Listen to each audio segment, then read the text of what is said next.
Welcome again to Cottage Talk. I'm Russ Goldman. Joining me right now is Giannis Role and Max Cohen. We're all back together. It's been a long time. Unfortunately, it's after a Fulham loss, and this is our post-match show. Fulham's 1-0 defeat to Aston Villa at Villa Park. Very disappointing loss, and we'll be going through that in the next 45 minutes to an hour. And if you're watching live, feel free to share your thoughts on this disappointing loss for Fulham. All right, guys, let's get to it. First, Mr. Cohen, I'll go to you first. How you doing? And opening thoughts, my friend. Yeah, it was a match that was really frustrating because I don't think Villa played particularly well. I don't think so either. I don't think we played particularly well either, but no, it felt like it should have been a draw, if I'm being honest. And I think in that first half especially, we didn't see a Fulham team that looked like it was up for the occasion. The second half was better, but everything, of course, was undone by the unfortunate combination of a Harrison Reed injury and Marco's aggressive subs. So, but it was bizarre seeing us push on in the final 20 minutes, actually give a really good account of ourselves with 10 men away at Villa Park against a really good Villa side. So a lot of mixed emotions. I don't think it was a terrible performance, but we can all talk about the goal we conceded, and we will do much later. But the manner in which we let Tielemans just waltz into a free space, the prime spot in the near post, is just really frustrating because that's what decided the match. And that could be it for Europe if the way results are going continue. But who knows? As you were just saying, Russ, 3 matches to go, and you never know how it'll turn out. But the team that showed up yesterday didn't look like we could handle Europe. And that's something I want to talk about a bit later is that, let's say we do finish 8th, best case scenario at this point. I'm not sure our squad or the team where it is now would be able to handle Thursday, Sunday schedule every week with huge travels because it seems like we're struggling to handle just the Premier League right now. Well, I'm not going to disagree with that. That's more of a discussion after the season. I agree with talking about that. Let's say if we do, but I could argue right now that we do not have a large enough squad for the Premier League. And maybe that's also by design with Marco. I think, this is just my opinion, wants a small squad, but I think at times it comes back to bite you later on in the season. Maybe that's the common theme that we're seeing of the 4 seasons, why Fulham seemed to fade at the end of the season. He really plays his players throughout the season, and maybe they get run down a little bit, but we'll talk about that as we go through this. Mr. Jimenez, it's a long time. How are you doing? And give me your opening thoughts. I'm good, so glad to be back. I thought we looked a little tired yesterday, to be honest. And it's to your point about the number of players that we're using, and he uses the same players every week, and I thought we looked a little belabored, especially in the first half. Second half was a little bit better. But I never thought we were going to get anything up there anyway. It's a graveyard for us. When's the last time we got anything up at Villa Park? I mean, if you look at the games we've got left, where I think we can get points over Everton, Brentford, I think Man City at home with the crowd on our side, you never know. I mean, the other 3 teams have got tough run-ins as well. They do. But I didn't. Even before the game, if we got a draw, I'd have been delighted, and it wasn't to be. No, it wasn't, Giannis. But to Max's point, when you go back and you watch the match and you really think about it, I understand what you're thinking before the match. I have a lot of respect for Villa. I think that they're a very good side. I personally, even though the table doesn't show it, table doesn't lie, but I would prefer them over, say, Newcastle, Nottingham Forest, who Fulham have both beaten twice. I think just watching them, I like that Villa side. I think they're a better side, but points-wise, they certainly are not. So I have a lot of respect for them, but they were not at it, Giannis. No. They didn't dominate this match, but it's about getting the results. We said that with the Southampton victory. It doesn't matter how the performance is, it's getting the results, and they did. But I will say this as we go through the show, and we're going to talk about it coming up. The situation with giving up these preventable goals is an issue, and it continues to be. And we're going to talk about our thoughts on zonal marking because I think that's a factor in this, Giannis. But we'll get to it. And let's just get right to my section I'm changing it this week, the bad, the good, and who won the coaching battle. So let's start with the bad. Max, let's talk about zonal marking.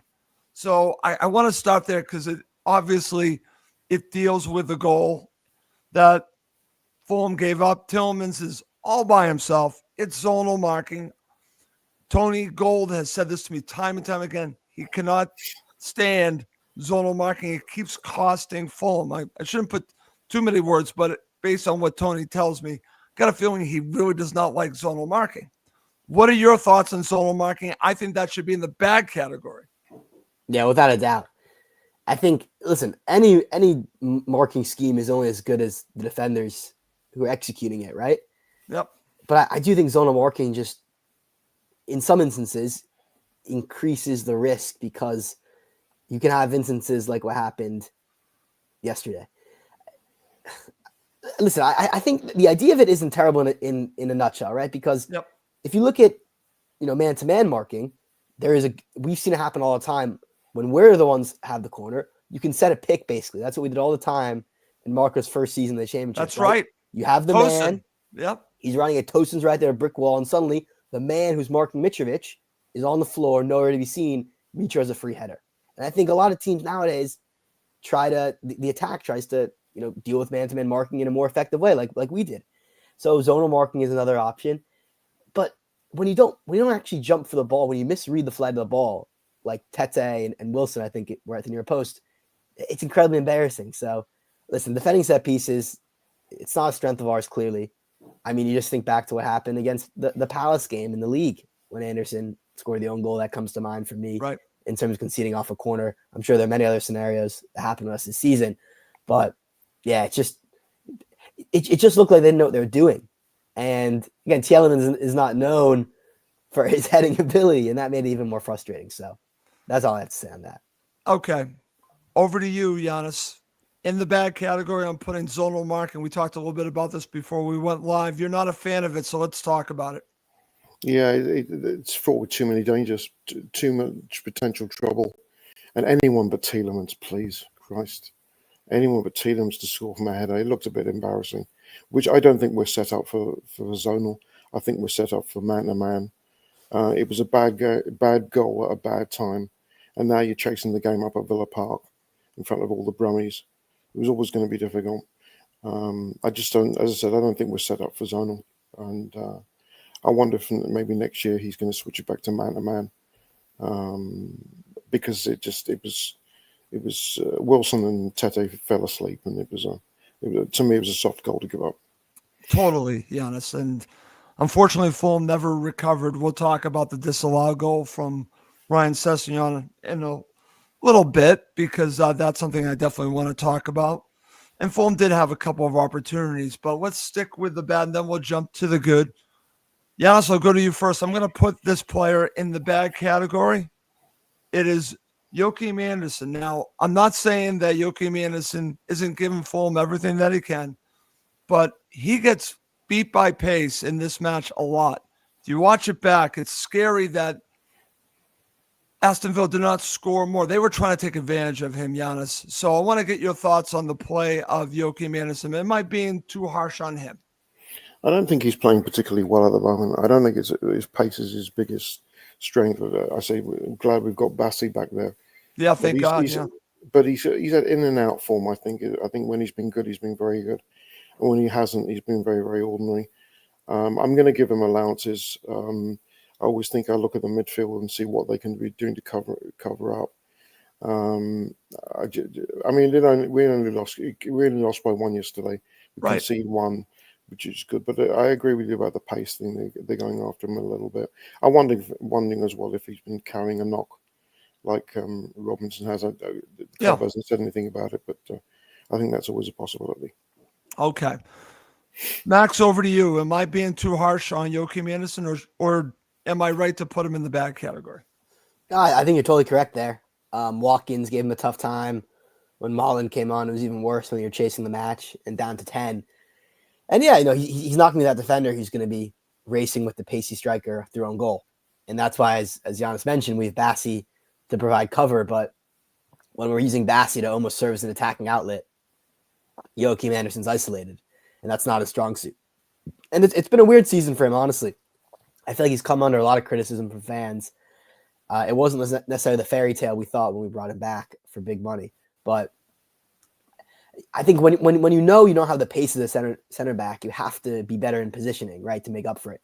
Tim Ream, famous example, during his great years before he left, He rarely got beat for pace, not because he was fast, but because he knew where to place himself to give himself space with the strikers. I think Anderson needs to learn a bit from Ream, honestly, in how to defend without knowing you can match yard for yard the fastest strikers. But I'll do my own submission for the bad. Go ahead. I While was we're going at to go it, to you. and I'll say Jimenez. Okay. I think Jimenez had a really tough match. And again, we're here. It's kind of crazy. May 2025, and we're crying out for Rodrigo Muniz. I think every fan who watched that match would have said, where was Muniz? We really need Muniz. And I think it's always funny to look back and see where the fan base opinion is, where I could pinpoint maybe 3 or 4 eras in the Fulham seasons when people are saying, including myself, why is Muniz in the Premier League? He's not at the level. He offers nothing. And his progression has really been remarkable. So without Muniz, we just look like really toothless. And I think Jimenez, maybe it's unfair to blame him entirely because it's also the service, but God, he looked really lost out there. And our attack looked really toothless. I'm going to agree with that. Over to you, Giannis. I want to get your thoughts on Raul Jimenez. I think it's more complicated than just him. I'm glad that Max brought up. I also have a comment from our friend Chris talking about the midfield, and that's a factor in this loss as well. So what do you make of Raul Jimenez? I actually said to Tony Gold last week and the week before that maybe Raul's just run his race for the season. There are a couple of players that I feel that about. Is that the case with him? Well, what are your thoughts about Raul? Would you not put him in the bad category? Where do you fall on him? I think he had his high in the Gold Cup with Mexico.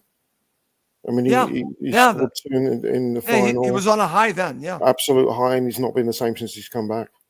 He has not looked the same player. It's almost as if he said, well, I've had my season, I've had my glory. We really need Muniz. We haven't got him. You can see the teams around us have a little bit more strength and depth than we do. And what we didn't need was Muniz to go down when he did.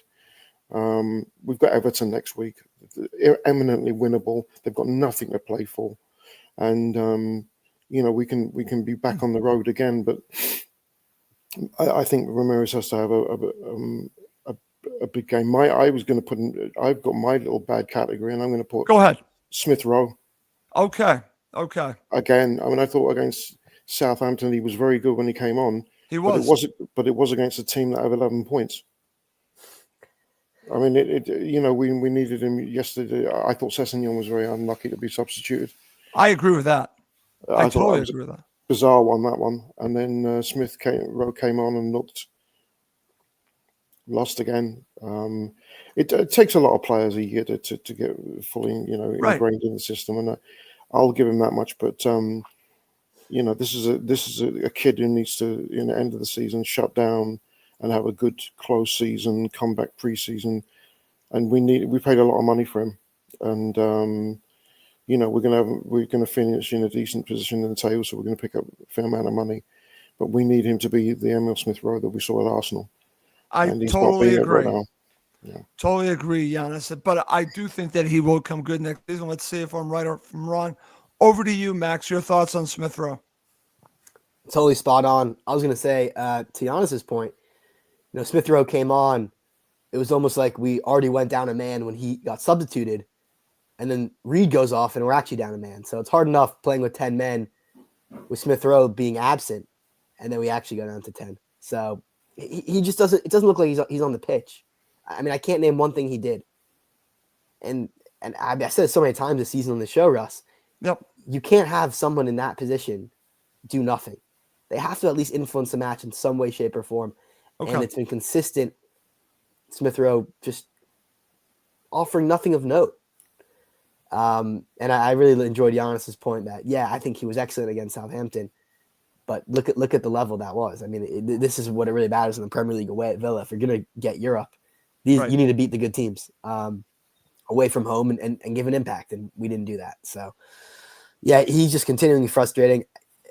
But we're going in circles on him. Everyone's like, give him the summer to get better. His second season to get a kick on. He'll recover from his fitness problems. Okay, it's May 2025. All right.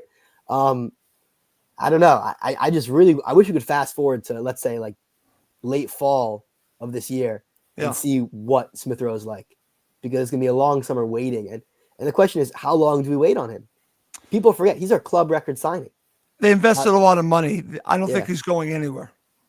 But at what point do you say, do you move on? I don't know. Because honestly, we could go into the summer and invest big money on players. I think we need to. I think everyone agrees that. Why not go for someone in that position? Because it's so clearly an issue. And is it a risk just to wait on Smith Rowe to come good? Okay. Interesting take there. All right. I'm going to put one more person in the bag category. Let's see if you guys agree or disagree with me. Rob Jones, Giannis, should I put him in the bag category?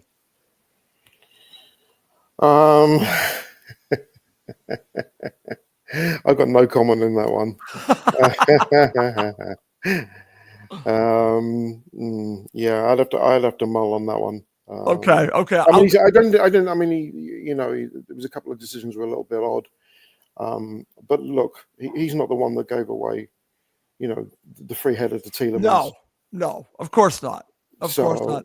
There were a couple of bizarre decisions, but we've had our share of, it could have been worse. We could have had Chris Kavanagh being the referee, and then I'd have been really worried. I totally agree with that, Giannis. All right. How about you, Max? Should I put him in the bag category? Yeah, why not? Why not? just for the sake of it, go for it. Okay. All right. Let's switch it. Let's go to the good category. Mr. Cohen, is there someone you want to put in the good category? Sessegnon. I want to put Ryan Sessegnon in the good category. Yeah, I love Ryan Sessegnon. Let's talk about Ryan Sessegnon. We need something positive to talk about. Let's talk about Ryan Sessegnon. I really think it's remarkable. I know it gets talked about a lot, but I still think we need to talk about it more. That the player who we saw as our savior, rescuing us from the really low moments of the championship to get us promoted, and then remember how lost he looked. I know that was 6 years ago. Yeah, a long time ago. But I remember watching that player and thinking he will not make it as an attacker in the Premier League. I think he would be maybe an excellent left back, but as an attacker, he just doesn't have the tools. That's not and true. Then to go through everything he went through Yeah. at Spurs with the injuries and the loans and the changing managers and just the mental toll of it all, just being out so long, and then come back to Fulham and turn into arguably our best attacker down the stretch of the Premier League season chasing Europe. Crazy. It's amazing. I mean, he was the only outlet we had until Adama Traore came on. Right. And listen, he was excellent. Yeah. He was excellent. I'm glad that you mentioned him. Giannis, I've been just banging the drum for Sessegnon for, I want to say 3 to 4 months. I had a feeling that he would come good. Well, I think he's come real good. What are your thoughts about his performance? Yeah, he's played very, very well. He looks fit. He looks more confident. He looks stronger. I thought he played all right yesterday. I was when the notice went up that he was going to come off for Smith Rowe. I went, oh God, what are we doing now? What we love you, Silva, but really, what's going on here? And he looked disappointed as well. He's a confidence player. He really is. And Cesena needs to play. Cesena needs to play. It's that simple. Just play the bloody boy. Play him. I mean, I know that Silva's probably under pressure to, at least. Sorry, if my screen is moving, there's a cat here. He's under pressure to, Senza. She wants playtime. Under pressure because of the £28 million price tag, but you've got to play your strongest players. And right now, in terms of form, it's got to be Cess. And I hope Cess plays all 96 minutes against Everton next week because it's a massive, massive game. It is huge. A 6-pointer next week. It is a 6-pointer. It really is. Because if Brighton and the bus stop boys win today, then the pressure's back on us. And we've got to find a way to get 3 points, and we can. We certainly can. The fans will be into it. So I'm expecting us to put in a good performance, but Cess has to be out there. I totally agree, Giannis. And when I watch him, because it just brings back to how things went wrong for him at Tottenham. I'm just glad that he's back with us. And I think the best is yet to come from Sessegnon. So definitely wanted to highlight that. Giannis, over to you. Anything else you would put in the good categories or really just come down to Ryan Sessegnon? The final whistle. I mean, it was it was just. I know. I don't want to be a boo boy. I had a bad feeling about the game beforehand. It's a graveyard for us anyway. And just everything that seemed to go wrong, you wanted to go wrong, did go wrong. Okay. And I was glad the game is over because we can now look at the 3 games. And, Villa away is different from Everton at home. Of course it is. We can beat Everton. They've got really nothing to play for. And we should go out there and have a real bloody go at them and get those 3 points and put us back on the map. And then we have that massive match against you-know-who, Giannis, and I'll be looking forward to that. All right, Max, anything else you want to put in the good category, or do you agree with Giannis? Bassi. I think Calvin Bassi had a really good match too, and he provided that cross for the Harry Wilson free header, which I think was our best match. Terrible miss. Yeah, terrible miss, but I mean, Bassi coming forward, playing almost left wing on the byline. I love when he surges forward, and he was doing some of that. I thought he was very good. Okay, very good. All right. Let's end this section with talking about the coaching battle. And Emery is a manager that I respect a great deal. So over to you, Giannis. Who won the coaching battle between Emery and Marco? We love Marco, but for whatever reason, I always feel that Emery has his number. Who won the coaching battle here? Yeah, it was Emery. He got the 3 points. He got not a brilliant performance out of his boys, but a decent performance. He had the strength and depth on the bench to bring players on. Marco had the 5 come off, and then Reed got off injured. That's the ultimate mare for us. Yeah. So for me, Emery won it. Okay. Max, would you agree with Giannis, or do you think Marco did everything that he could? Again, questionable substitutions. We'll get to that when we talk about the second half. Chris brings up a good point. No halftime subs again. Maybe that was the time to do it. I don't know. What are your thoughts? Yeah, I mean, I don't think Emery did a great job, honestly, because I think we mentioned this, but Villa weren't that good. No, they weren't. They got the win, and that's all that matters for them, and credit to them. But they weren't at their best, and they've been on a bit of a tough run of form, crashing out of the cup competitions recently. But I do have to give the upper hand to Emery simply because Silva, in some ways, lost the match by, being too aggressive. I think that when you make all 5 subs, it is a statement of intent, and it may be hypocritical for us to criticize him for that because so often we say, "Oh, Silva's too passive," et cetera, et cetera. That's right. That's right. But I don't know if you're a manager. I don't know what the benefit per se of making the 5th sub is versus just keeping it at 4, just in case. Okay. And the just in case happened with Reed's injury. Of course, you can't blame Silva for that. That's so unlucky. No. He has nothing to do with that. But I do think you have to criticize a manager when we get totally hamstrung for the most crucial part of the match. If we had 11, maybe we get a point. So you have to say, whose fault was that? And the blame has to go to Silva because I don't remember all 5 of the subs, but I think one of them maybe didn't need to happen. Maybe Sessegnon one could have stayed on. Honestly, did we really need Harrison Reed coming on? I like Harrison Reed, but was that really a necessary substitution? I would argue no. And let's say we keep him on the bench, injury doesn't happen, we're at full strength. Okay, excellent. All right, let's move on. Guys, let's go back to before the match when we saw the starting 11. So, Giannis, I'll go to you. I want to get your thoughts on the starting 11. And after we talk about the starting 11, I definitely want to talk about one player not included whatsoever, and that's Andreas Pereira. But let's talk about the starting 11 in itself. What were your thoughts? Did he have a knock or something? We still don't know. I still have not heard anything.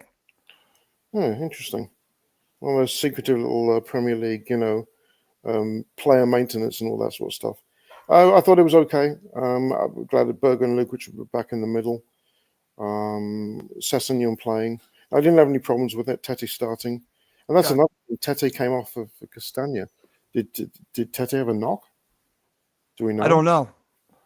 It might have been planned, Giannis, maybe to get him back to full fitness.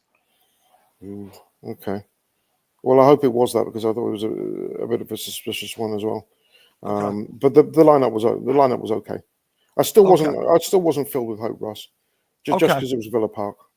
Sure, and I totally understand that, Giannis. I want to ask a question. This is something that Tony and I talked about in regards to Jedi, and then I also want to get Max's thoughts. And like I said, separately, we'll talk about Pereira.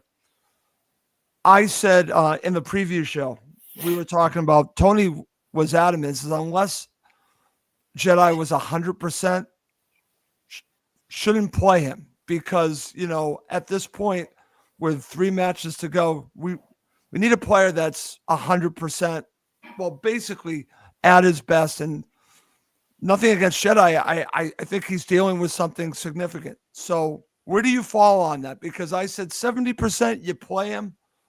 I don't think he was at his best. What do you make of that decision? You've been a coach before. What do you do in those situations?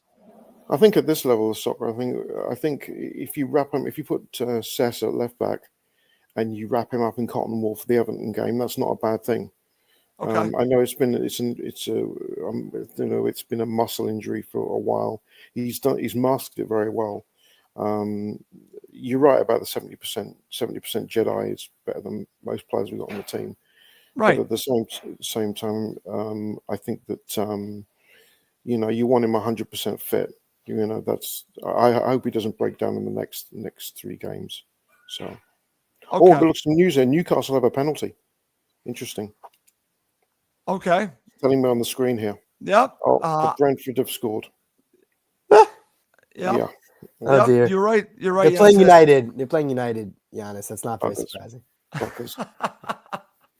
Okay. All right. Max, where do you fall on this? This is something that Tony and I really had a good discussion on when it came to Jedi. Obviously, I want to get your thoughts on the starting 11. But where do you fall on this? Because I'm concerned about, what is better for you? A player that's not at his best, maybe 50%. I think he might be at 70%, so I'm okay with that. Where do you fall on Jedi?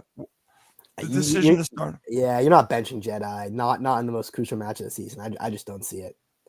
I know he hasn't played as well in recent weeks as he has at some points during this excellent season of his, but because we just discussed how Sessegnon was our best attacking threat, so I'm not in favor of sacrificing that. You know what I mean? So it's tough to say, but yeah, I keep Jedi in there. But my issue with the starting 11, honestly, is that Adama Traore isn't in the starting 11. When he came on, the crosses he put in were the best crosses we saw from any Fulham player in the entire 90 minutes at Villa Park. Yes, I know he also let the ball bounce out of him out of bounds in a very embarrassing fashion.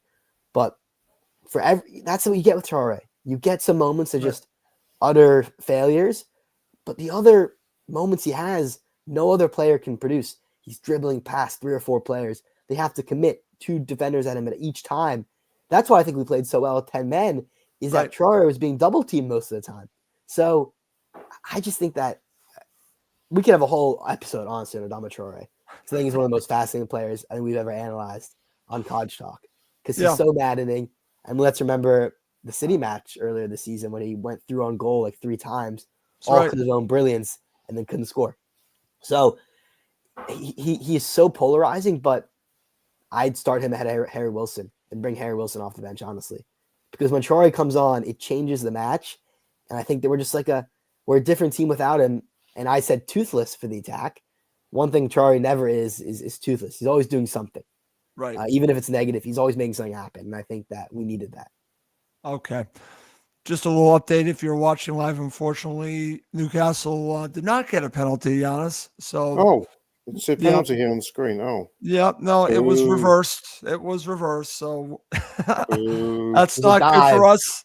It was a dive. It was a dive. It turned out to be a dive. And unfortunately, Brentford, as you guys mentioned, are up 3-1. So things not going our way during this show. And talk about not going his way, maybe, is Andreas Pereira. So curious what is going on here, Giannis. What are your thoughts about the situation with Pereira not being included at all? We don't have any information. So what do you make of what could potentially be going on here? Is it wrong to consider that maybe there's something beyond a knock? I think it's a knock. I don't know. I don't see any reason why he wouldn't be included in the lineup unless there's something we don't know about. But I'm going to say it's a knock. At least I hope it is. We need him for Everton. Okay. All right. How about you, Max? Where do you fall on this? Yeah, I mean, we seen him dropped in other situations this season because of the comments he made to Brazilian media about leaving in the summer or the winter. So Right. I don't know. I hope it's not that. I do have to say I do think that Pereira is unlikely to be at the Cottage next season. It just feels that way, right? Yeah, no, it does. It But does. yeah, I mean, the lack of transparency. We've been here before. Oh yeah. Clearly, I think he would have been an asset in the squad yesterday because honestly, we had Iwobi playing in that position. Yeah. We haven't talked about Iwobi yet. No, we have not. I mean, I really have issues with Iwobi right now. I love Iwobi as a player, but he's really tailed off. I think He's ran his race. Yeah, he's just exhausted and is given so much and he plays almost every match for us, and that's why. But yep. I actually like playing him in the center as a concept. Yeah, I do too. Effective there, and we have better wingers sometimes, but it wasn't the move for him yesterday, and he was also kind of anonymous. Okay, and I would agree with that. Max, okay. Coming up next in the second half of the show, we're going to break down both halves, and we'll end with man of the match. Okay, guys, let's get to looking at the match itself, and let's go through our first half analysis. Obviously, we will mention the goal. We'll talk about that. We've already talked about the zonal marking, so obviously that'll probably come up once again. But Giannis, I want to get your overall thoughts on the first half.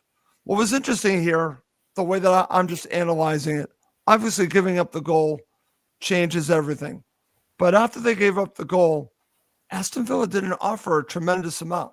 In fact, like we're saying, throughout the match, really, they had their moments, but they didn't dominate Fulham. In fact, Fulham got a little bit of control of that first half after the goal went in. But there really was not much in it. You could make the argument, obviously, Aston Villa were better in the first half, obviously. But they weren't tremendous. So yeah, we can talk about the goals separately. Give me your thoughts. Yeah, you're right. I think if we were going to take them on the performance they put in yesterday, and they didn't play very well. Yeah, I didn't think they were very good first half Villa either, to be honest. I mean, just by that Tielemans goal, I didn't think they were too spectacular. They looked tired. Remember, they got knocked out of the semis of the FA Cup last week, so they're in a bit of a downer. And based on the first half performance, a Fulham side that's in top form should have taken care of them. But both teams looked tired and looked a little slow and short on creativity. I thought it was a fairly boring first half, to be really honest. I didn't think there was much in it, but it wasn't a particularly open game. It wasn't particularly entertaining by any means. And it's a sort of game where we really should have taken advantage, but I didn't think in the first half we really looked like we were going to do that. Okay. Max, I want to get your analysis of the first half, then we'll obviously go back and talk about the goal. Yeah, I think that, Villa, probably the best time to play Villa, honestly, given how their season has lost so much of its momentum right after they got smashed by Palace. I mean, they didn't look full of confidence, but neither do we. Our strategy was probably just to keep it tight, get to halftime at 0-0, and take it from there. And when that goal goes in the first 15 minutes, it really complicated things. Yeah.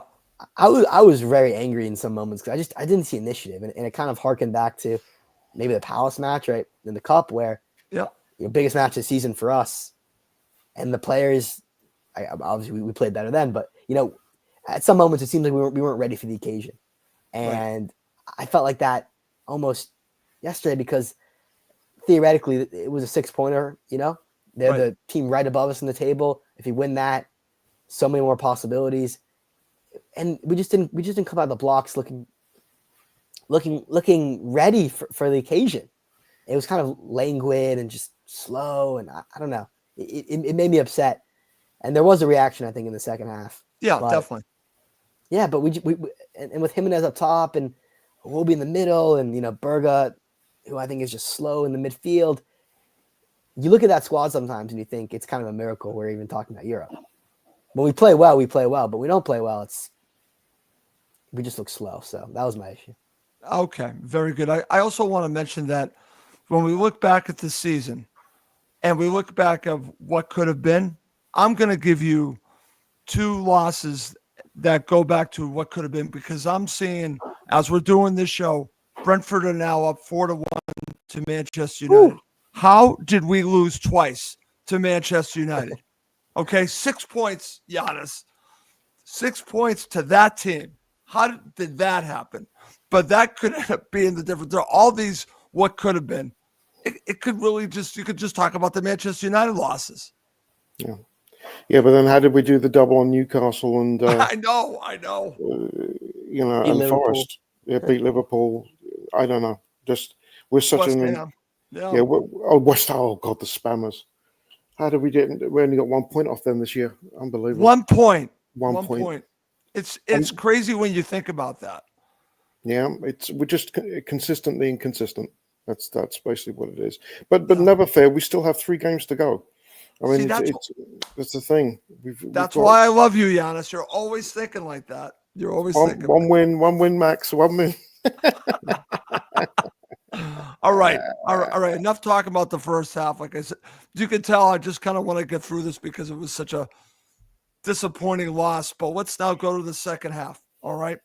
So let's go all the way to basically the disallowed goal. I want to talk about the disallowed goal a little bit. Okay. Because I think Fulham came out a little bit different. Like Max, you already said, I think they were at it much more in the second half.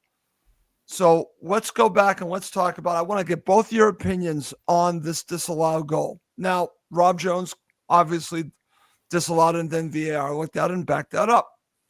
I've watched it several times, Max. Is this the right call? I don't even know what the handball rules are anymore. I thought that's why I'm with Lamina, but yes, Russ, I think this is the right call because in this instance, his hand touches the ball clearly. Everyone agrees on that. That's not up for debate. And it serves to control the bouncing ball and then puts it up perfectly for him to steady himself and unleash a nice shot, which takes a deflection and goes in the back of the net. So I think by the letter of the law, of course, I was upset as a Fulham supporter. Yeah. I just thought Sessegnon scored a great goal. Reminded me of Kieran Richardson at that end during the relegation campaign. I remember that. But I think it was the right call. I don't know. I don't see how anyone can say that his hand did not help him. That's the big thing about handball, right? With the Lamina goal against Spurs, however many years back, everyone said the hand was by his side. It didn't affect it. It just kind of touched it. This one, he didn't mean to do it. It was unintentional. No, he didn't mean it. There was no intent here. That was my only thing. There's no intent. The fact that the ball struck his hand cushioned it for the half volley. So that's why. Okay. Giannis, I want to get your thoughts on this. Are you with Max on it, or do you have a different view? No, it was a cracking half volley, but it was a handball. Okay. And you could see in terms of the pace changed, the spin changed. He's finished it well, but it was a handball. It was the right call. Okay. All right. Well, this is from our friend Chris. I think the goal should have stood. I do not believe the handball was deliberate. And that was also my point, yes. But I guess does that matter? Yeah, apparently it did. And you could see Sessegnon's reaction as he was going back as the free kick was given. He sort of knew. He knew. He wasn't particularly upset about it. It's we'd have got. I think if they'd given that, we'd have got away with one. Right. Maybe. Okay. I'm looking for anything here, but I understand what you guys are saying. Anything. I'm looking for anything, but if obviously the argument backs up that it should have been a disallowed goal, but I'm grasping at straws. Maybe. All right. Let's now talk about something else that obviously affected the game. We're talking about all the substitutions, so we could talk about the substitutions and Harrison Reed going off injured at the same time. Max, I'll go to you first. Obviously, I think this happened around the 79th minute. Harrison Reed came on maybe 5 minutes before that. So I actually watched it back again this morning, and he just felt something and went down. So this was not running into anyone. He obviously felt something. I feel terrible for him because he's been trying to get back. And obviously he does not want to come off, but he could not go on any further. What are your thoughts about this, and also what we talked about before with the substitutions? Yeah, I felt for Harrison Reed. It's been a really tough year for him. He was linked with a move in the summer. It didn't happen. He's been injured. He's struggled to get his place in the squad, and he's been a great servant for the club. And I think Silva was just starting to trust him more. I mean, I think it spoke volume that he brought Reed on instead of Kearney. Whereas in the pecking order this season, Kearney's been the more consistent sub coming on in central midfield position. So, and then, just having it happen so soon, it clearly being, as you mentioned, an off-the-ball injury, a muscle tear. It looked like he was indicating to the bench when he was walking off.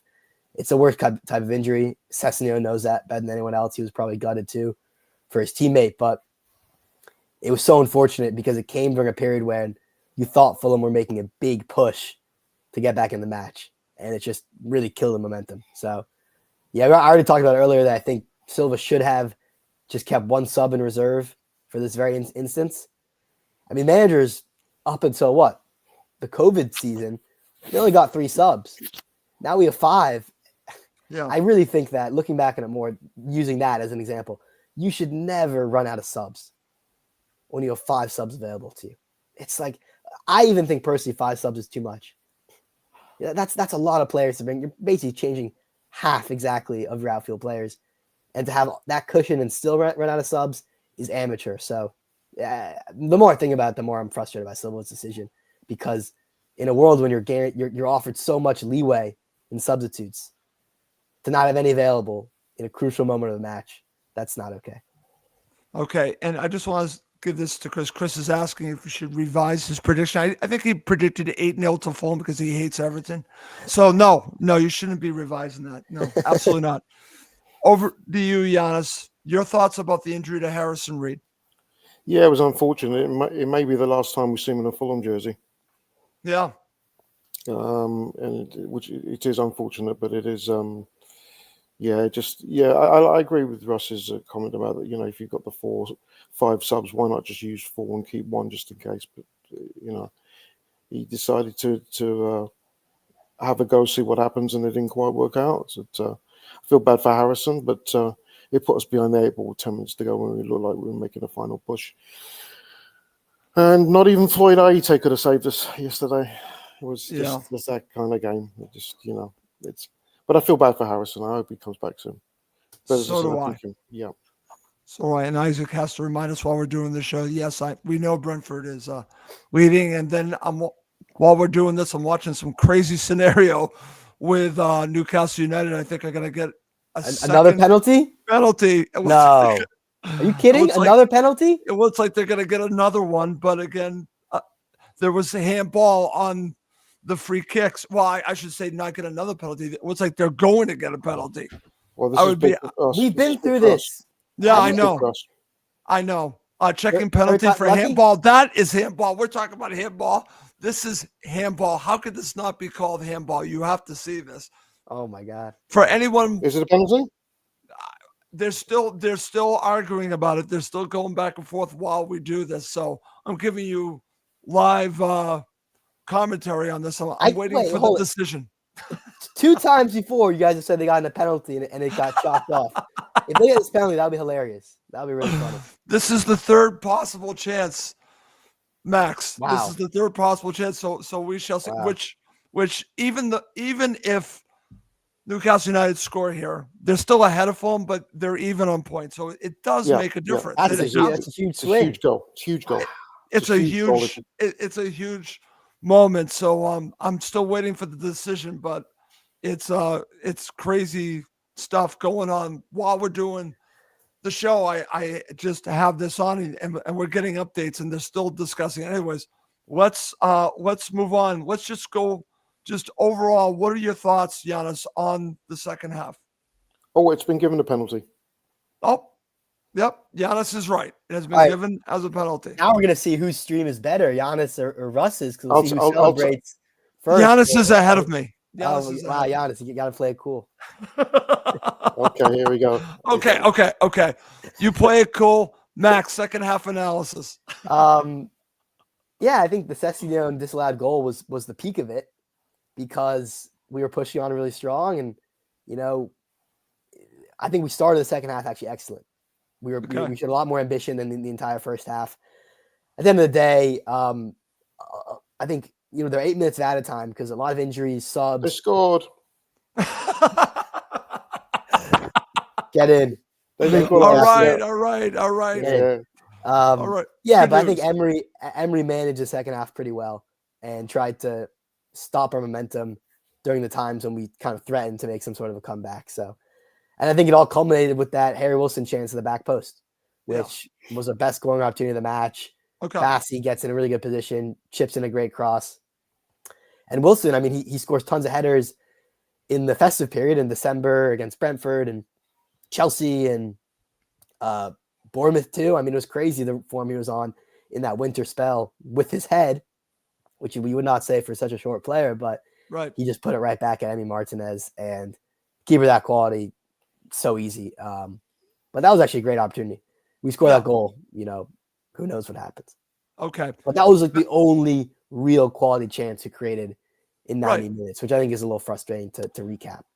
It is, Max. Very good point. Let me go back to you before I go to Giannis to get his analysis overall the second half.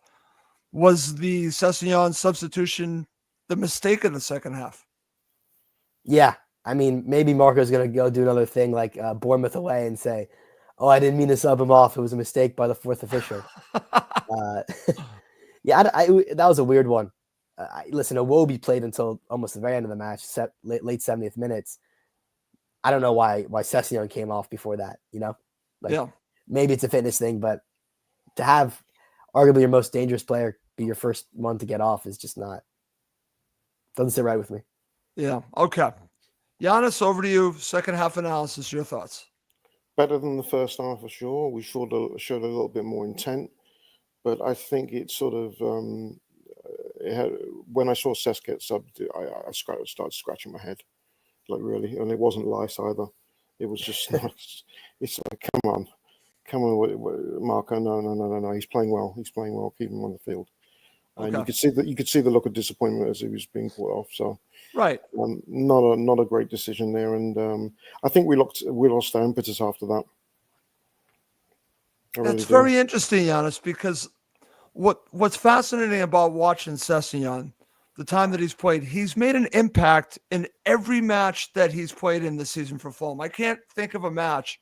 So when you have a player that Fulham don't have many game changers right now, is that fair to say, Giannis? So why would you take off one of your best game changers? And at this point, listen, I'm still not giving up on Emile Smith-Rowe, but you're bringing on Emile Smith-Rowe, who has not proven consistently that he can change a game. So that to me is a mistake. Giannis. Yeah, keep your best players on. Right. That's simple. Keep them on, like what you're doing. But Marco's Marco. He decided he was going to do this. I disagreed with it at the time. I still disagree with it. We need Sessegnon on for the whole full 90 minutes. He's shown what he can do. Look at the Southampton game when he struck so late. Keep him on there. He's a potential danger anytime he gets the ball. He runs off the ball. Just keep him on the field. Okay. All right. That's going to lead us to end the show with man of the match. I have a feeling it's Ryan Sessegnon. It's Ryan Sessegnon for me. Max? Yep. Really no competition. Maybe Bassey, but I think Sessegnon deserves it. Okay. All right. How about you, Giannis? Who's your man of the match? Absolutely, Ryan. Ryan played very well. He was by a mile. So to see him get subbed was really disappointing. So okay. For next season, what do you think his role should be? Because I see him as one of the wingers, Giannis. Now, we might get a winger or two this summer, but I'm thinking right off the bat, Marco should be thinking of him as one of the starters as a winger. I'm curious where you fall on that. Yeah, I'd like to see him start as one of the wingers. He's going to be, he's got the close season to get ready, even pre-season. He's going to be in even stronger, even better form. And above all, he has to be a starter next year. That's the big thing for me. Okay. How about you, Max? Do you agree with me? I've been basically building up to this on Cottage Talk, not just talking up Sessegnon, but to the point where I'm now at the point to say he should be starting next season. Yeah, listen, if you're judging on form, he's a prior most informed player. Why not? Why not start him? I think that the goals he scored and the assists he's had and the impact he's had on matches has rivaled any of that of our wingers in recent months. And let's remember, I mean, he didn't really even play in the Premier League until what, 3-4 months into the season? That's right. And he didn't start until, I can't remember the first, maybe it was against Wolves, which was in 2025, right? So what he's done in basically half a season has been exceptional. And it's all about getting his fitness back. And again, credit to the coaching staff for taking their time. Yeah. Because we signed him back and he didn't feature except basically in the cup competitions at all in the first 2 to 3 months. And everyone is saying, where's Sessegnon? You know, was this maybe a failed transfer? Is it the same injury problems all over again? Yada, yada, yada. Yep. And it turns out they played it perfectly. They said, we're not going to get you back until you feel fully fit. And that's been the issue his entire career, is that ever since he left Fulham, he's been rushed. They gave him the time they needed, and it's all paying off. Okay, very good. All right. And we have 3-0. Says it could have been 3-0 from Steve Reynolds, Weno. So he's got Weno. I do want to share one more comment before we wrap up the show, guys. And it's an interesting one. It's a question. Can Fulham buy overspend for Nelson if healthy? Reese Nelson, would you bring him back, Giannis, and would you spend money on Reese Nelson next season? Depends how much they want for him. Have you seen enough? I've seen enough here to say, yeah, we could. Yeah, I've seen enough. By the way, United have pulled 2 goals back here. It's 4-3. And what's going on over there? Okay. This is It's like 4-3. This is crazy live Cottage Talk Sunday while we're watching. This is like soccer Saturday and Sky Sports. Yeah, this is crazy. Giannis, you're Chris Camera. Oh, I'm sorry. I just reacted because Newcastle almost scored. Sorry. Oh, that would have been nice. Oh man. Oh, that Sorry. would have been nice. Yes. It's Russ getting animated watching the end of these matches. It's crazy. How about you, Max? Where do you fall on Reese Nelson? I have to disagree a bit with Giannis. I think I've not seen enough from him, given his injuries and given his mainly substitute appearances. I mean, how many matches did he actually start for Fulham this season? I'd say under 5, if I had to guess, off the top of my head. So I like Reese Nelson. I think he was excellent in some stretches, but I don't think we've seen enough to justify, let's assume, £30 million plus for him. Okay. That'd be a lot of money for him. Yeah, but I mean, in this market, right? Well, that's it. I mean, Arsenal are not going to let him go cheap, I feel. No, definitely not. Definitely not. All right, guys, before we wrap up this show, final thoughts. Over to you, Giannis. Final thoughts before we go. Let's hope that United and Newcastle get goals in the next 2-3 minutes. And let's bring on the Everton. Let's do it. Let's do it. Okay. We can beat them. What are your thoughts about that match, Giannis, to preview for next week? I think we're going to beat them. I do. I don't think they've got anything to play for. They had a disappointing result against Ipswich yesterday. I think we've got. We know that we were 2 home games to go, including the bus stop game. The next 2 games are very winnable. And they both are. Yeah, and we've got to start off 1 game at a time. And as Marco talks about cup final, Everton has to be our next cup final. Okay. Max, what are your thoughts about Everton now that they're a different team with Moyes being back? So how do you feel about that? Yeah, they're in really good form. It's not a team that I think you honestly want to play. I think we should not underestimate them, how rejuvenated they are, how defensively solid they are. I think it'd be very difficult for us to break them down, honestly, at the Cottage. But, yeah, I mean, it's a simply must win. Okay. There's no other way to describe it other than all the other teams around us are playing really well.